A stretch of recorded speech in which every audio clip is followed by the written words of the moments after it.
Hi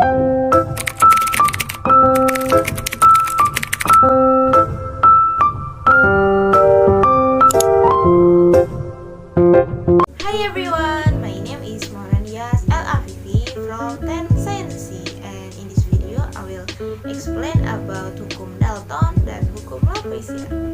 Sampai watching. Yang pertama ada hukum Lavoisier.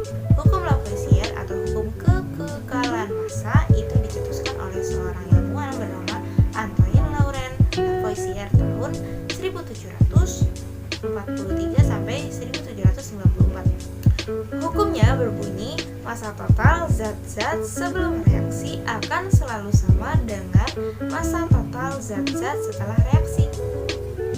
Contoh soal untuk hukum Lavoisier. Misal ada unsur A dan unsur B yang bereaksi menjadi unsur C dengan D. Massa unsur untuk A itu 4 gram, massa unsur untuk B 5 gram. Massa unsur C itu 3 gram. Nah, berdasarkan hukum Lavoisier, perbandingan massa total sebelum reaksi dan sesudah reaksi itu sama. Jadi kalau misalkan di sini 4 tambah 5 9 gram, di sini juga harus 9 gram. Tapi ini masih ada 3, kita belum tahu massa unsur D berapa. Jadi 3 ditambah berapa supaya 9 itu 6 gram. Jadi massa sebelum reaksi dan setelah reaksi sama. Hukum kedua ada hukum Dalton. Nah, hukum Dalton ini dikemukakan oleh seorang ilmuwan bernama John Dalton. Makanya namanya hukum Dalton sesuai dengan nama penciptanya. Hukum Dalton berbunyi bila ada 2 unsur yang membentuk lebih dari 1 senyawa dan jika salah satu unsur tersebut punya massa yang sama atau tetap, maka perbandingan unsur yang lain dalam senyawa-senyawa tersebut merupakan bilangan bulat atau sederhana. Contoh soal untuk hukum Dalton.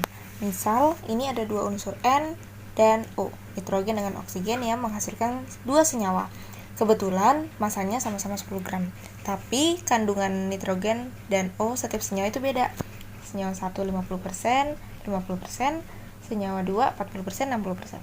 Nah, ini kita belum tahu 50% dari 10 gram itu berapa. Jadi kita cari tahu dulu 50% dari 10 gram itu berapa, 60% dari 10 gram itu berapa, sama seterusnya dengan 40%. Dan dapatlah 5, 4, 5, dan 6. Nah, menurut hukum Dalton, jika salah satu massa unsur sama, tapi ini kan beda ya, 5 dengan 4, kita cari KPK dulu supaya tahu angka persamaan angkanya. Jadi ini sama kali 4, ini kali 5. 5 kali 4 20, 4 kali 5 20. Nah, ini kan udah sama nih. Kalau misalkan di sini dikali 4, di sini juga kali 4. Di sini kali 5, di sini juga kali 5. Jadi 5 kali 4 20, 6 kali 5 30. Didapatlah perbandingan. Kita cari perbandingannya dulu. Jadi oksigen pada senyawa pertama itu 20, oksigen pada senyawa 2 30. Terus dibagi 10 menjadi 2/3. Nah, ini yang disebut dengan perbandingan massa unsur bilangan bulat atau sederhana, 2 dan 3.